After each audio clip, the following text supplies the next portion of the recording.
Powered by the Montana Television Network. This is the 10 o'clock news on KAJ, Montana's news leader. Good evening and thanks for joining us. I'm Don Fisher. One woman is dead after a nearly head-on collision that happened outside of Kalispell on Thanksgiving. The Montana Highway Patrol reports that it happened shortly after 7 p.m.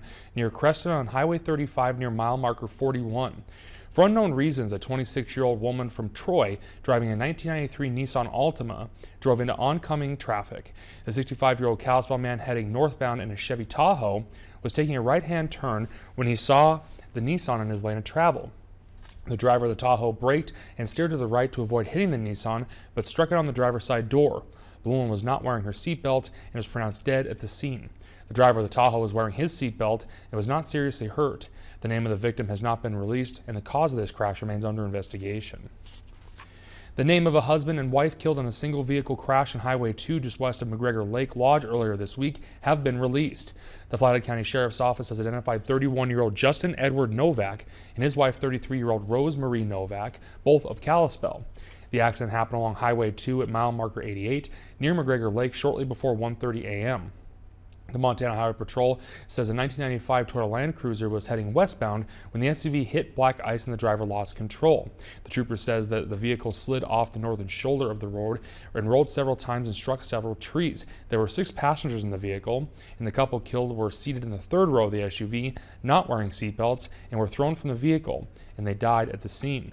The 4 other passengers in the vehicle were wearing seatbelts and were not seriously hurt. Mills says all of the passengers in the vehicle were from the Kalispell area and that speed and alcohol were not factors in the crash. And moving on to weather, a pretty rain-free day today and more expected to start the weekend, but we could see a weather shift by Sunday. For more, let's turn over to meteorologist Russ Thomas for a look at his first forecast. Russ? Yeah, I think we'll see a shift later on Sunday, but let's take what we can get here in terms of the dry weather first. It was a nice day, sunshine to start, more clouds during the afternoon than sun. However, we can see we're clearing out once again thanks to an upper level ridge which will impact the area over the next 24 to 36 hours, meaning mostly clear sky, but also the opportunity for a little fog as we head into the morning hours on Saturday. Temperatures right now already below the freezing mark in many spots, including Sealy, Phillipsburg, Hamilton, and Sula. 32 degrees in Missoula, about 40 in Pulse. And of course, we'll have your complete forecast coming up in just a few minutes. All right, thanks, Russ. And it's time to mark your calendars for a popular event that draws thousands into downtown Kalispell to sample products from area businesses just in time for the holiday shopping season. Kalispell's Art Walk and Holiday Stroll is next Friday. Last year, music from the Trinity Christmas Handbell Ringers carried a spirit-filled tune while folks strolled past windows of vendors that were warmly decorated and brightly lit to showcase their products. People enjoyed samples of food and drinks and were entered into drawings for gift certificates. Every year, the Montana Trolley Company parks their trolley along the street as people pass by, and they are welcomed in to warm up with hot coffee. This year's event will run from 5 p.m. to 9 p.m., and the event is sponsored by the Kalispell Downtown Association. Nearly 7 of 10 Americans are expected to drop some serious cash over the next few days. Nikki Batiste reports from White Plains, New York, where people are filling the stores and searching for bargains. From coast to coast, people wait all year to shop on Black Friday. I took a 2-hour nap after I had Thanksgiving. These women in suburban Chicago started their shopping marathon at midnight. There's a lot of 50% offs and there's a lot of buy one, get one free, which are very exciting. This group wore pajamas to the mall near Boston, while others lined up for blocks in the cold, waiting to grab deals in New Jersey. Suzanne Grant lives for the annual Bargain Bonanza. For how many years? 25 years. 3 sisters-in-law have been getting together on Black Friday. It's a sacred day. We get together, we do all our shopping. She's searching for today's hot deals at the Westchester Mall just north of New York City. We do some serious shopping. This intense day of shopping can turn malls across the country into battlegrounds. But analysts say retailers are starting to put less emphasis on just one day. We've been seeing the graying of Black Friday. It was Black Friday, and it was Black Friday weekend, and it was even Black Friday week.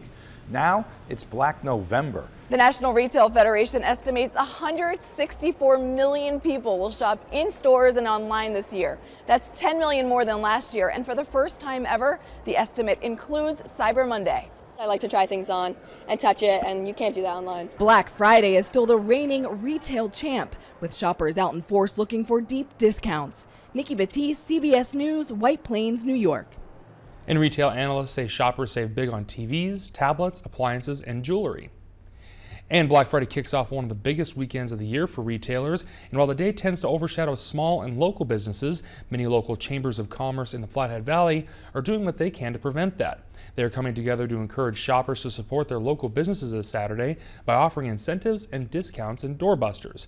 According to the Small Business Association, 68 cents of every dollar spent will stay in the community. With the Kalispell Chamber specifically, the first 100 people that show up to our chamber office here, we're open at 10 a.m. will get a Shop Small branded tote bag that's filled with even more promotions, coupons, discount flyers, free merchandise, and actually 50 of those bags will also be filled with gift cards.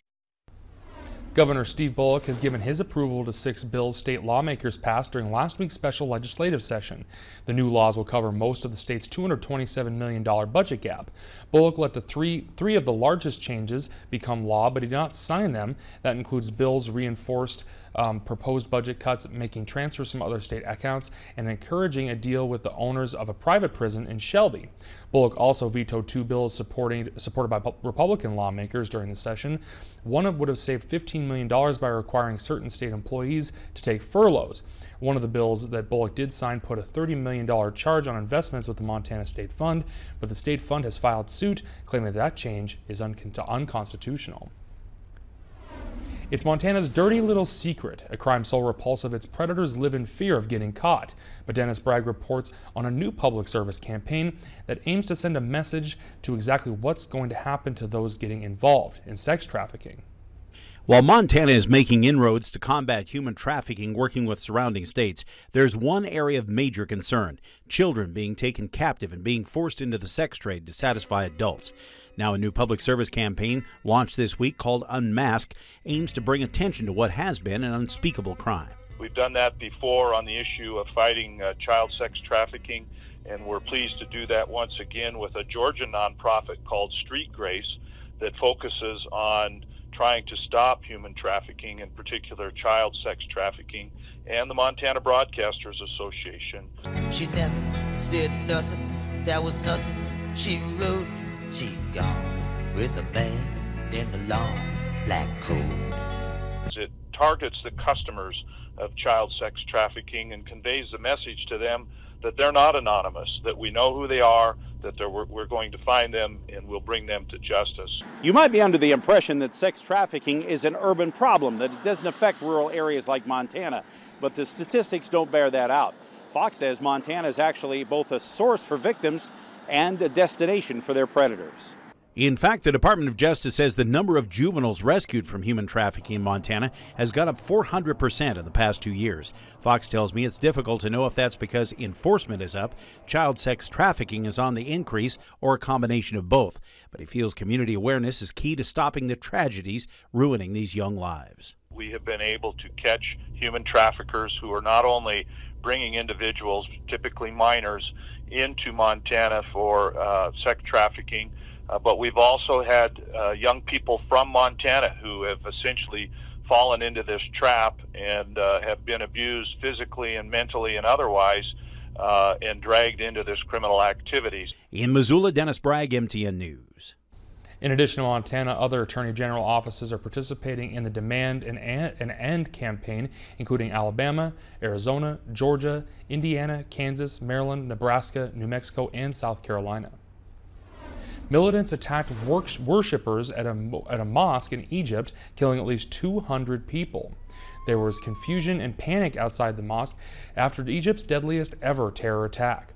Worshippers were praying when militants detonated a powerful bomb. As people ran, they were gunned down by attackers in off-road vehicles parked outside. Gunmen also targeted ambulances, which had arrived to treat the injured. The terrorists blew up parked cars to block escape routes, and the attack happened in the North Sinai region, where the Egyptian government has been fighting Islamic insurgents. Egypt's president promised a brutal response and declared 3 days of mourning. No group has claimed responsibility, but authorities believe an Islamic State affiliate may have been behind the massacre. And coming up, Russ is back with the rest of your weekend forecast, and forecasters predicting only minor flooding until the river reached its highest level in more than 10 years. That story and more coming up after the break.